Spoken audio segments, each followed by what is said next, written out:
महाराज सहस्रार्जुन, क्या आपको अपने ऊपर लगे आरोप का ज्ञान है? ज्ञान है, पर मैं उसे आरोप नहीं मानता। इसका अर्थ यह हुआ कि आप एक निशस्त्र और निर्दोष बालक को घायल करना अपराध नहीं मानते। वो निशस्त्र अवश्य था, निर्दोष नहीं। उसने एक राजा का मार्ग रोकने का साहस किया। यह सत्य नहीं है, ये सत्य नहीं है ऋषिवर। मेरे पुत्र कलश ने तो केवल इतना ही कहना चाहा था कि मेरी अनुमति के बिना आश्रम में प्रवेश नहीं करना चाहिए। और वो ये बात भुला बैठा था कि जिस धरती पर यह आश्रम है वो धरती हमारी है। मैं पहले भी कह चुका हूं महाराज, इस धरती का स्वामी केवल ईश्वर है, और उस ईश्वर ने यह धरती हमें दी है, और हमने उदारता और तयवश धरती का टुकड़ा आश्रम को दान में दिया है। यदि आपने यह भूमि दान कर ही दी है राजन, तो इस पर से आपका अधिकार समाप्त हो गया। और एक राजा के लिए दान में दी हुई भूमि पर अधिकार जमाना लज्जाजनक होता है। और हे महाराज सहस्रार्जुन, आप ये ना भूलिए कि यदि आपने हमें और हमारे आश्रमों को धरती के कुछ टुकड़े दान में दिए हैं, तो हमने और हमारे आश्रमों ने भी आपको और आपके समाज को बहुत कुछ दिया है।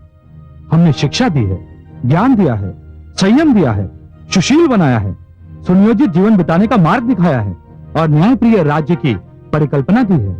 और ये राज्य हमने अपने बाहुबल और शस्त्र शक्ति से प्राप्त किए हैं। ये शस्त्र शास्त्र और इन शस्त्रों का उपयोग भी आपको इन्हीं आश्रमों ने सिखाया है। महाराज सहस्रार्जुन, आप दोषी हैं और आप अपना आरोप स्वीकार भी कर चुके हैं। इसलिए मैं इस धर्म संसद की ओर से आपके लिए इस दंड का प्रस्ताव कर रहा हूं कि आपने जबदंग पुत्र कलश को आघात पहुंचाया है, इसलिए आप उनसे क्षमा मांगे। मैं ये दंड स्वीकार करता हूं, और सत्य बात तो यह है ऋषिवर कि मैं इस धर्म संसद को दंड देने का अधिकारी नहीं समझता। महाराज सहस्रार्जुन, आपने अनुशासन भंग करके दूसरा अपराध किया है, और इसका दंड जानते हैं आप? आपको सिंहासन से उतारा जा सकता है। यदि प्रजा को यह ज्ञात हो गया कि आपने धर्म संसद के आदेश को नहीं माना, तो जिस राज सिंहासन, जिस राज शक्ति और जिस मुकुट के कारण प्रजा आपके समक्ष नतमस्तक होती है, वो आपको इन सब से वंचित भी कर सकती है, और इस राज्य में विद्रोह की ऐसी ज्वाला भड़केगी कि आपको उसे बुझाना असंभव हो जाएगा। क्षमा ना मांगने की स्थिति में हम आपके दूसरे अपराध का दंड अभी घोषित कर देंगे। मैं अपना आरोप स्वीकार करता हूं और ऋषि पुत्र कलश से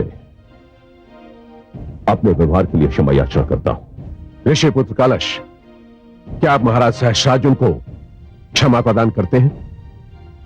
हाँ ऋषिवर, मैं महिष्मती नरेश महाराज सहस्रार्जुन को मुझ पर हाथ उठाने के अपराध के लिए क्षमा प्रदान करता हूँ, और आशा करता हूँ कि वे इस भूल को भविष्य में कदापि न दोहराएंगे। स्वस्ति, स्वस्ति, स्वस्ति।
हे महाराजाओं, मैं अपने राजभवन में आप सबका स्वागत करता हूं।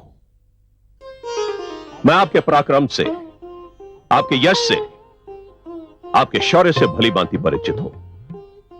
आप उसी प्रकार पृथ्वी की शोभा बढ़ाते हैं जिस प्रकार सूर्य और चंद्रमा नवमंडल की शोभा बढ़ाते हैं। मैं आपके बल को, आपके तेज को बारंबार प्रणाम करता हूं।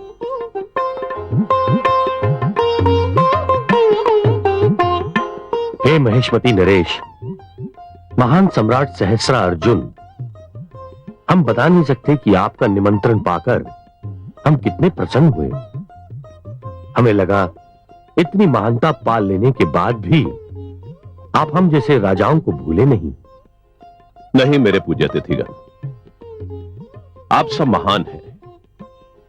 मेरे औपचारिक निमंत्रण पर, मेरे बुलाने पर भी आप सब यहां आ गए। ये महानता नहीं तो और क्या है? हमें आशा है कि आप अपने निमंत्रण का कारण भी बताएंगे। अवश्य। हे आदरणीय राजाओं, मैंने आपको इसलिए कष्ट दिया है कि मैं आपके साथ ऋषियों के आचरण और आश्रम की बढ़ती हुई शक्ति के बारे में विचार विमर्श करना चाहता था। हाँ, हमें समाचार मिल चुका है कि धर्म संसद ने आपको दंड दिया है। दंड? आप इसे दंड कहते हैं? नहीं, अपमान है ये, खुला अपमान। और ये अपमान केवल सम्राट सहस्रा अर्जुन का ही नहीं था, एक ऐसी चुनौतीपूर्ण ललकार थी जिसकी गूंज हमारे जनपदों तक भी पहुंच चुकी है। ऋषि ये बताना चाहते हैं कि वो हमसे कई अधिक बलवान हैं। मुझे प्रसन्नता है कि मुझे इस अप्रिय घटना की व्याख्या नहीं करनी पड़ी। आप स्वयं समझ गए। हम ये भी समझ गए हैं कि ये केवल आपका नहीं, हम सबका अपमान है। हमारी शासन प्रणाली का अपमान है, मुकुट का, सिंहासन का, सत्ता के महान प्रतीकों का अपमान है। आज जो महाराज सहस्त्रार्जुन के साथ हुआ है, कल हम में से किसी के साथ भी हो सकता है। मैं यही जानना चाहता था कि ऐसी अप्रिय घटना दोबारा ना हो, आप में से किसी के साथ भी ना हो। उसके बारे में हमें क्या करना चाहिए? वो तो हम नहीं जानते, हम तो बस ये जानते हैं कि आप जो भी करें हम आपके साथ हैं महाराज। हमारे मस्तिष्क में एक योजना है।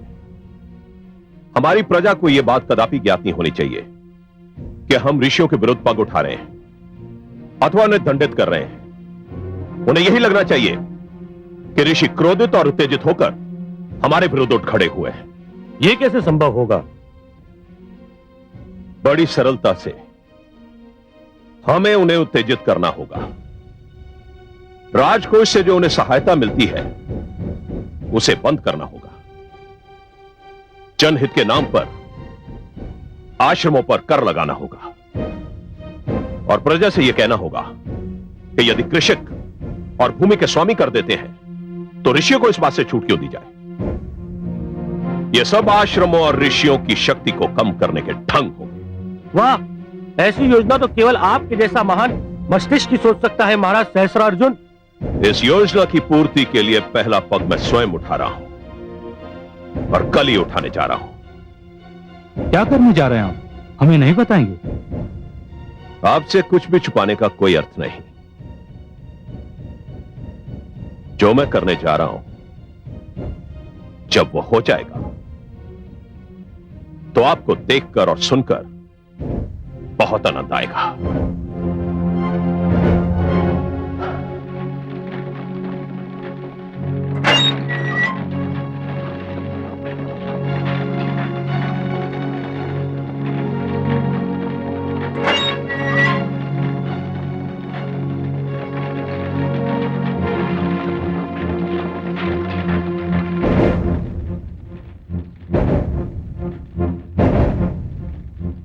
मैंने तुमको कितना रोका कि सुनार अभी जाग रहा होगा, उसके घर में मत घुसो, लेकिन तुम लोग नहीं माने।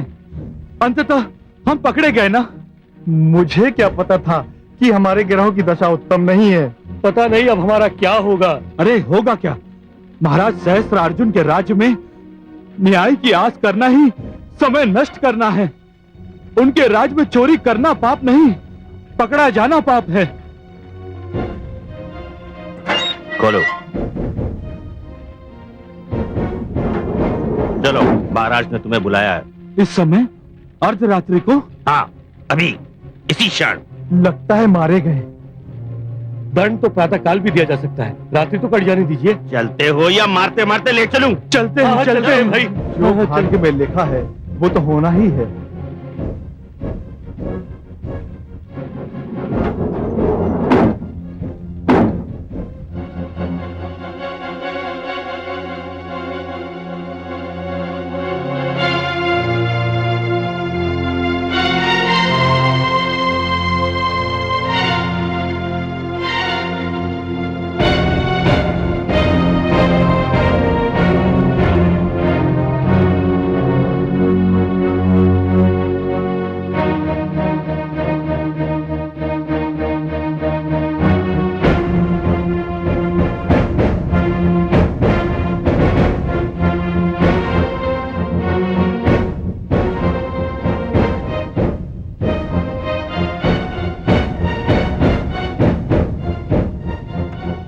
महाराज की जय हो। अभियुक्त उपस्थित है महाराज। तुम जा सकते हो।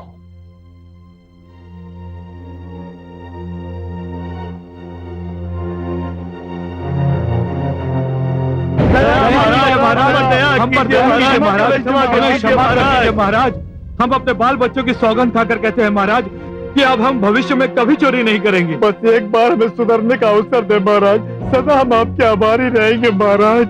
यदि चोरी के आरोप में हमारे हाथ काटे न जाए तो हम इन हाथों से जीवन भर मंदिरों की सीढ़ियां स्वच्छ करेंगे महाराज। तुम लोगों के हाथ नहीं काटे जाएंगे।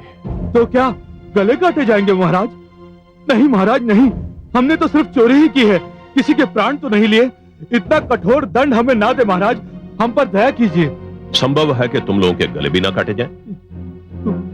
तो फिर क्षमादान भी दिया जा सकता है। क्षमादान? महाराज, कहीं मैं सोते में सपना तो नहीं देख रहा हूं? नहीं, तुम सपना नहीं देख रहे, बल्कि यह सत्य है कि तुम लोगों को क्षमा भी किया जा सकता है। हो सकता है कि तुम लोगों को पुरस्कार देकर राज्य की सीमा से बाहर जाने की अनुमति भी मिल जाए, लेकिन यह तभी संभव है यदि तुम मेरा कहा मान लो, मेरे आदेश का पालन करो। महाराज, हम तो जन्म से आपके सेवक हैं, आपके दास हैं महाराज। आपके आदेश का पालन करना तो हमारा धर्म है महाराज। आप तो केवल आज्ञा दीजिए महाराज। तुम्हें एक स्थान से गौएं चुराना है। महाराज, चोरी करना तो हमारा जन्मजात व्यवसाय है, इसलिए तो भगवान ने हमें इस धरती पर भेजा है। परंतु वो स्थान है कहां? वो स्थान एक ऋषि का आश्रम है। ऋषि का आश्रम? हाँ, तुम्हें ऋषि जमदग्नि के आश्रम से उनकी गौएं चुराना है। तुम उन गौओं को चुराकर उन्हें कहीं भी बेच सकते हो और उस धन को हमारी तरफ से पुरस्कार समझ लेना। क्षमा करें महाराज, हम लोग तो केवल चोर हैं और चोरी के अतिरिक्त हमें कुछ आता भी नहीं। परंतु ऋषि आश्रम तो एक पवित्र स्थान है, जहां पर ऋषिगण हमारे ही बाल बच्चों को शिक्षा दीक्षा प्रदान करते हैं महाराज। ऐसे पवित्र स्थान पर चोरी करने में हमें अत्यंत पीड़ा होगी महाराज। तो मुझे तुम तीनों को मृत्युदंड देने में किसी प्रकार की पीड़ा नहीं होगी। कारागार अधिकारी,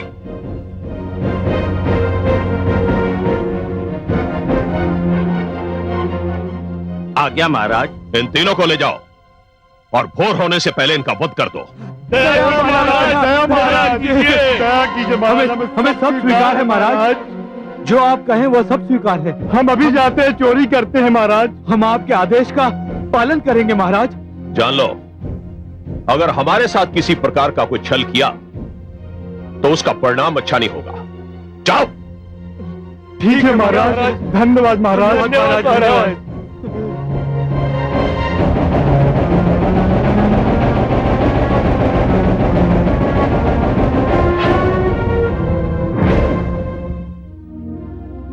देखिए महादेवी, देखिए, इसी प्रकार आरंभ होता है राजनीति और अपराध का गठजोड़। शासक अपने प्रतिद्वंदियों को नीचा दिखाने के लिए अपराधियों से सहायता लेने लगते हैं और फिर हो जाता है राजनीति का अपराधीकरण। राजनीति में अपराध का प्रवेश समाज के लिए हानिकारक है, राष्ट्र के लिए हानिकारक है। और फिर अपराध का राजनीतिकरण? दया आ रही है मुझे सहस्त्रार्जुन पर। इतना शक्तिशाली और बलवान सम्राट होते हुए भी अपनी महत्वाकांक्षा के कारण आज चोरों का आश्रय लेने पर विवश हो गया है। कमल नयन, मुझे सहस्त्रार्जुन राजा नहीं भिखारी लगने लगा है।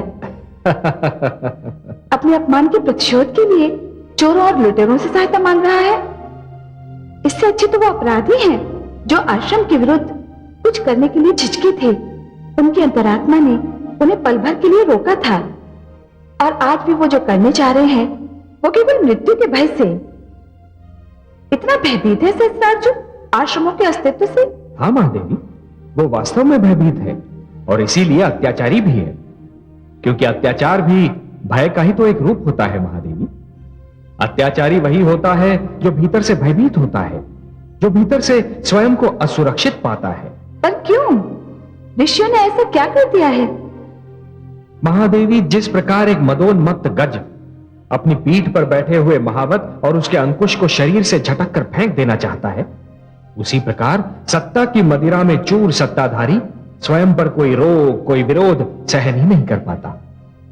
और इसीलिए तो ऋषिगण और उनकी धर्म संसद बनाई गई थी कि राजा जनहित के विरुद्ध कुछ ना करे, अपनी शक्ति और सत्ता का अनुचित प्रयोग ना करे, कभी अपना संयम न खोए। परंतु दुर्भाग्य से महादेवी, सहस्रार्जुन इसे अपनी स्वतंत्रता पर लगा हुआ पहरा समझ बैठा है। परंतु हे कमल नयन, दुख का विषय तो यह है कि ऋषिगण भी मानव हैं और सहस्रार्जुन भी। जो भी हो रहा है उसके फलस्वरूप तो मानव ही मानव से टकराएगा ना। फिर कोई भी जीते कोई भी हारे, वास्तविक हार तो मानवता की ही होगी। महादेवी, यदि ब्रह्मा का यही निर्णय है तो यही सही। पर यह तो आप देख ही रही हैं ना कि टकराने वाले दो मानवों में से एक के पास बाहुबल है तो दूसरे के पास बुद्धि बल, एक के पास शस्त्र है तो दूसरे के पास शास्त्र।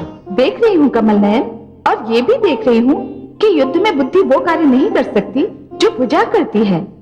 शास्त्र शस्त्रों की भांति प्रहार नहीं कर सकते। जानता हूं प्रिय, और इसीलिए मैं समस्त मानव लोक को नष्ट नहीं होने दूंगा। मैं उनकी रक्षा करूंगा जो असहाय हैं, दुर्बल हैं, परंतु मानवता को जिनकी आवश्यकता है।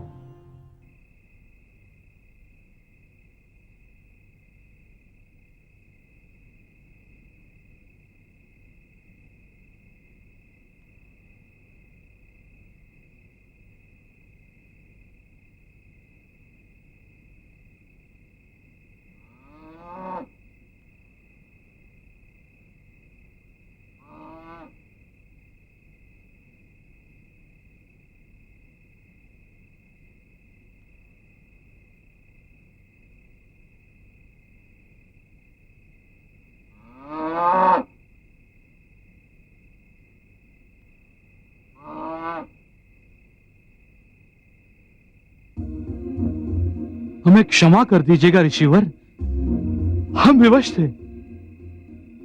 हम जो भी कर रहे हैं उस पर हमारी अंतरात्मा हमें धिक्कार रही है। परंतु चोरी हम अपने प्राणों को बचाने के लिए कर रहे हैं।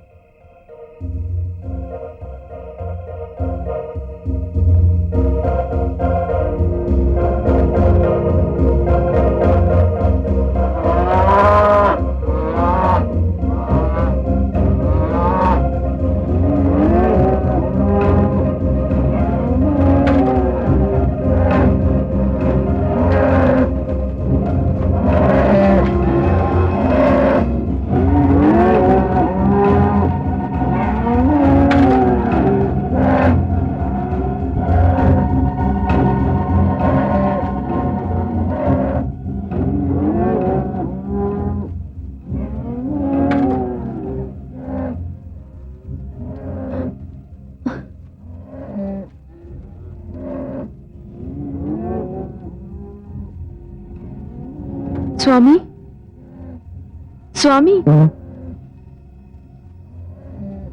हुआ देवी? ये असमय कौए क्यों रंभा रही हैं? अंधेरे में कुछ देख लिया होगा, अन्यथा इस आश्रम में तो कोई भय नहीं। मैं देखती हूँ। नहीं नहीं, तुम कष्ट ना करो, तुम गर्भावस्था में हो, तुम विश्राम करो, सो जाओ, तो अपने आप चुप हो जाएंगी।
की जय हो।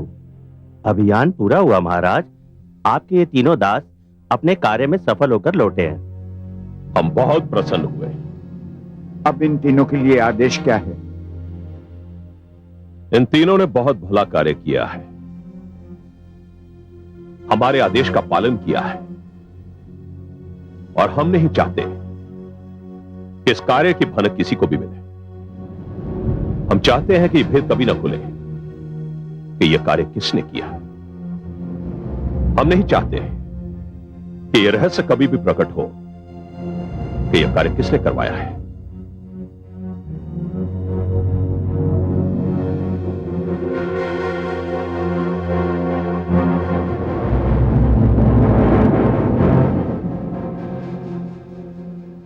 इस कारण महामंत्री, सूर्य निकलने से पहले इन तीनों के सिर काट दिए जाए।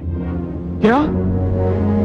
नहीं महाराज, आपने तो कहा था कि हमें पुरस्कार दिया जाएगा।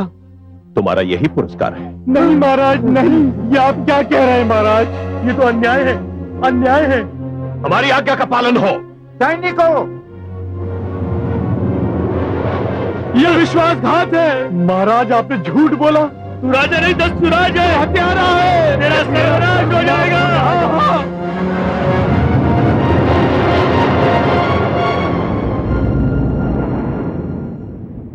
राजा को ईश्वर के अधिकार प्राप्त होते हैं और ईश्वर कभी भूल नहीं करता।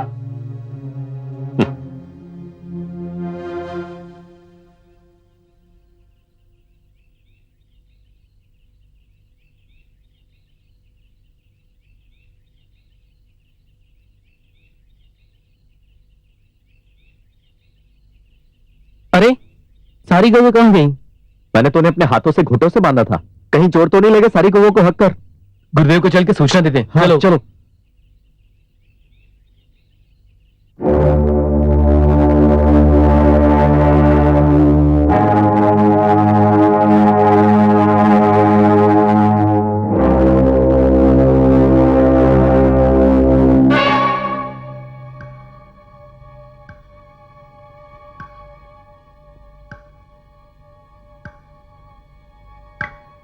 प्रणाम महाराज। कहिए महामंत्री जी, जमदग्नि आश्रम में रात की घटना की क्या प्रतिक्रिया हुई है? सर्वथा वैसी ही जैसी हमने आशा की थी। आश्रम में सनसनी फैली हुई है। कोई कल्पना भी नहीं कर सकता था कि आश्रम की गौएं भी चुराई जा सकती हैं। इसका अर्थ यह हुआ कि आश्रम स्वयं को असुरक्षित और आतंकित पाने लगेंगे। 100%। आपका लक्ष्य 100% पूरा हो गया। यहां मुझे आपसे मतभेद है महामंत्री जी। मेरा लक्ष्य अभी पूरा नहीं, प्रारंभ हुआ है। अर्थात आप कुछ और भी करना चाहते हैं? हां महामंत्री जी, हम जो कुछ करना चाहते हैं उसके लिए आपको हमारा आदेश लेकर ऋषि जमदग्नि के आश्रम जाना होगा। जी, मुझे? हां महामंत्री, स्वयं आपको।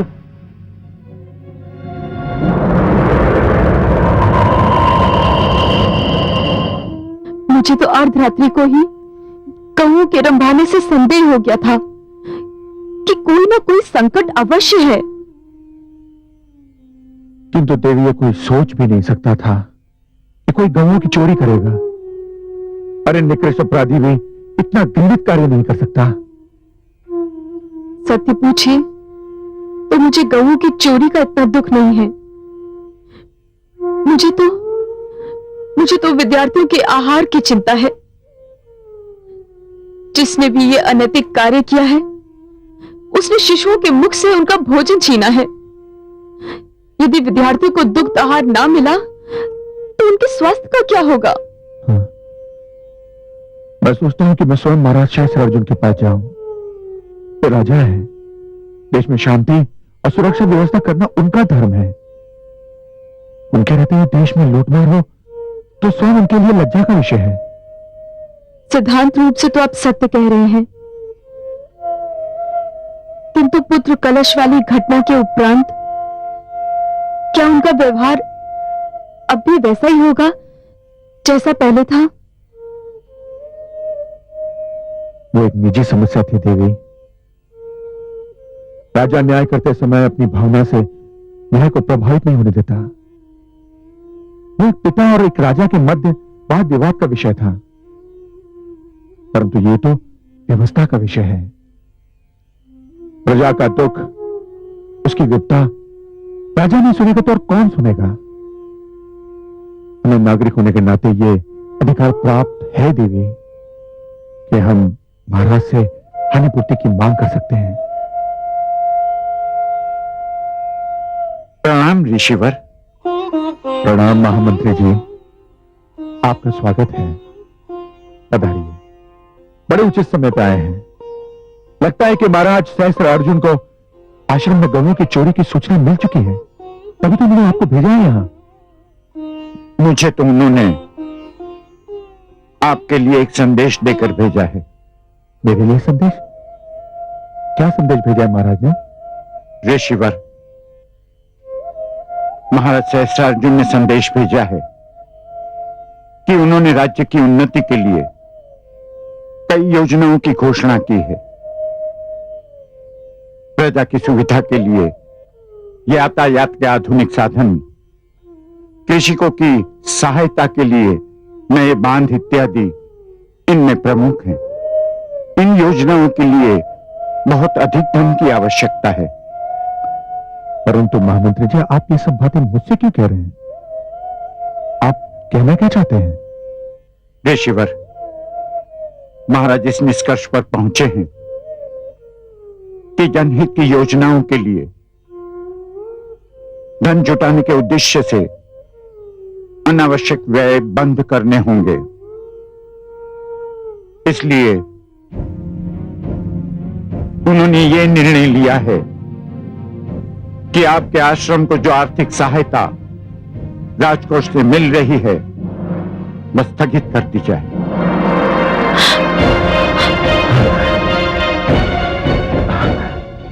क्षमा कीजिए महामंत्री महोदय, परंतु इस आश्रम में बालकों को शिक्षा दीक्षा दी जाती है, उन्हें विद्याएं सिखाई जाती हैं, उनके जीवन का निर्माण किया जाता है।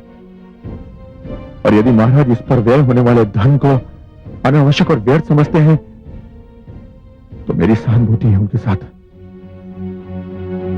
महाराज तो ये भी भली भांति जानते हैं कि जो कुछ भी धन वो मुझे देते हैं, मैं अपने और अपने परिवार के पोषण पर नहीं, बल्कि इन विद्यार्थियों और शिक्षार्थियों के खान पान रहन सहन पर व्यय करता हूं। महामंत्री जी, यदि यह सहायता रुक गई तो इन विद्यार्थियों का क्या होगा?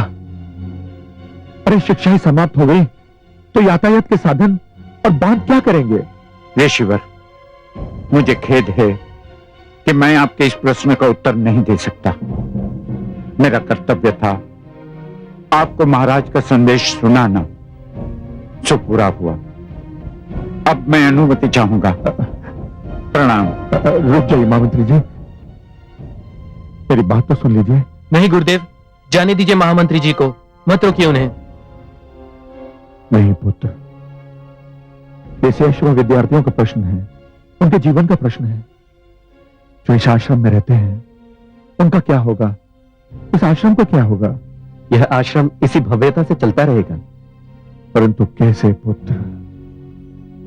इस आश्रम को चलाने के लिए धन की आवश्यकता है, और ये धन कहां से आएगा?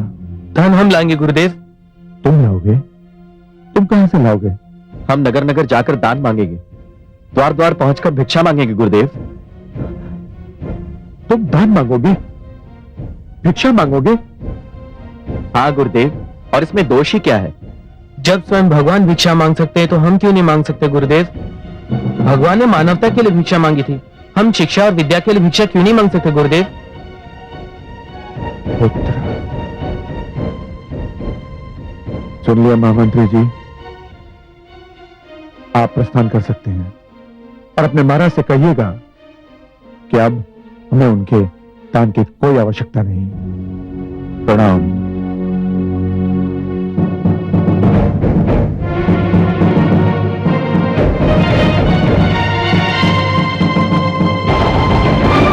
मैंने अपने जिस अभियान की आप लोगों से चर्चा की थी उसका रूप तो आपने देख ही लिया है। मैंने अपने अभियान का पहला चरण पूरा कर लिया है। वास्तव में आपकी दूरदर्शिता सराहनीय है। एक ही प्रहार में आपने आश्रम की शक्ति आधी कर दी है। आश्रम की आर्थिक सहायता बंद करके आपने उनके बल का मुख्य साधन समाप्त कर दिया है। परंतु ऋषि जमदग्नि के शिष्यों ने भिक्षा मांगने का निर्णय लेकर उस हानि का तोड़ भी सोच लिया है। तोड़?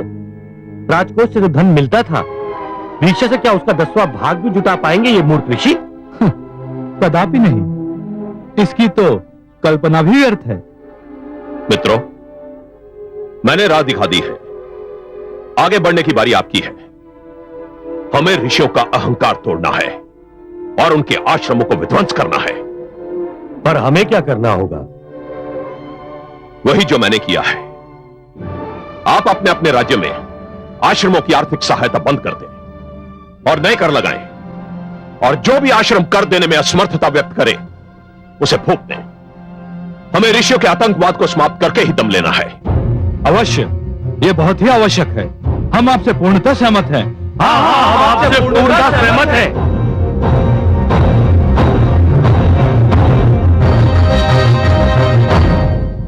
प्रणाम ऋषिगण। क्या समाचार लाए हो शिष्य? ऋषिगण, मैं ऋषि जमदग्नि के आश्रम से आ रहा हूं। वहां एक ऐसी घटना घटी है जिसके कारण पूरे राज्य में असंतोष फैलने लगा है। हमें पूर्व वृत्तांत सुनाओ शिष्य। ऋषिगण, गौओं की चोरी एक ऐसी घटना है जो आज तक नहीं घटी थी, किंतु जमदग्नि के आश्रम से 200 गौएं एक साथ चुरा ली गई हैं, और यह ज्ञात नहीं हो पा रहा है कि इस चोरी में किसका हाथ है। गौओं की चोरी? क्या यह संभव है ऋषिवर? मुझे तो तनिक भी विश्वास नहीं हो रहा, क्योंकि गौओं का मोल भाव तो सार्वजनिक रूप से होता ही नहीं है। इसलिए किसी का धन प्राप्ति के लिए गौओं को चुराना तो समझ में ही नहीं आता। और फिर यहां प्रश्न 1-2 गौओं का नहीं है जो यह समझा जा सके कि किसी ने निजी आवश्यकता की पूर्ति के लिए ऐसा किया होगा। यहां तो प्रश्न 200 गौओं का है। ठहरिए, मुझे देखने दीजिए। हरिओम।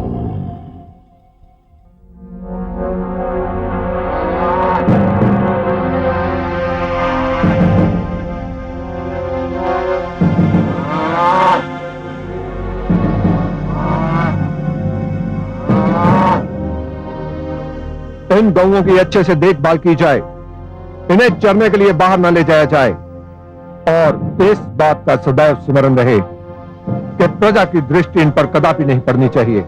जो आज्ञा सेनापति जी।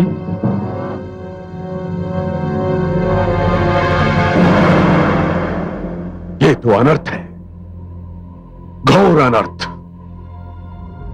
क्या हुआ ऋषिवर? यह गहरे संकट की घोषणा है ऋषिगण। जैसा कि मैं पहले भी कह चुका हूं, कुछ राजा और नरेश गुरुकुल संस्था पर आक्रमण करने के लिए उतावले हो रहे हैं।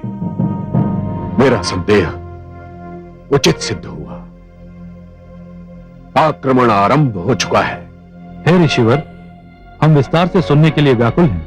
ऋषि जमदग्नि के आश्रम से 200 गौओं की चोरी में राजा सहस्रार्जुन का हाथ है, और ये सारी गौएं उन्हीं के पास है। यह तो बहुत घृणित कार्य है ऋषिवर। हमें मौन नहीं रहना चाहिए। गुरु वशिष्ठ, आपके विचार से हमें क्या करना चाहिए? राजा सहस्रार्जुन ने ऋषि जमदग्नि से अपने अपमान का प्रतिशोध लिया है, और प्रतिशोध लेने की धुन में वे अपना राजधर्म भी भूल गए। हमें उनको राजधर्म पुनः स्मरण कराना है। इसलिए हे शिष्य, तुम पुनः उनके पास जाओ और भरे सभागृह में जाकर उनके इस कुकृत्य का भंडाफोड़ कर दो। उन्हें बताओ कि हमें ज्ञात है, हमें सब कुछ ज्ञात है। उनसे कहना कि एक राजा को चोरी करना या करवाना शोभा नहीं देता। उनसे यह भी कहना कि धर्म संसद ने गुरुकुल संस्था पर किए गए इस प्रहार को बहुत गंभीरता से लिया है, और भविष्य में ऐसा कुकृत्य नहीं होना चाहिए। और उन्हें ये चेतावनी देना शिष्य कि धर्म संसद को एक राजा को भी अपदस्थ करने का अधिकार है, उन्हें सिंहासन से उतारने का अधिकार है।